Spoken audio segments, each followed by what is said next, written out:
40 triệu build bộ này có ổn chưa? Tôi vừa gáp xong cho khách luôn. Khách cũ của tôi giờ quay lại build thêm một bộ cho vợ để làm việc và chơi game. Mà nói thật, giá linh kiện dạo này lên 2 căn. May là anh khách đã có sẵn gam từ trước. Giờ gắn qua tiết kiệm được khúc này quá là hời. Combo i5 với 5060 Ti 16GB này, chạy game với làm việc đồ họa đều ổn. Build lên nhìn gọn mà vẫn đẹp. Tản 360 với fan Jumbo chạy khá là mát, không bị ồn quá khi xài tác vụ nặng.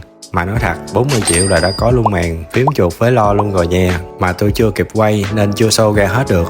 Tôi thấy bộ này hợp với mấy cặp làm việc chung, vừa làm việc vừa chơi game nhẹ, decor góc cũng ổn. Còn ai cần hiệu năng cao hơn nữa thì chắc phải đẩy thêm ngân sách.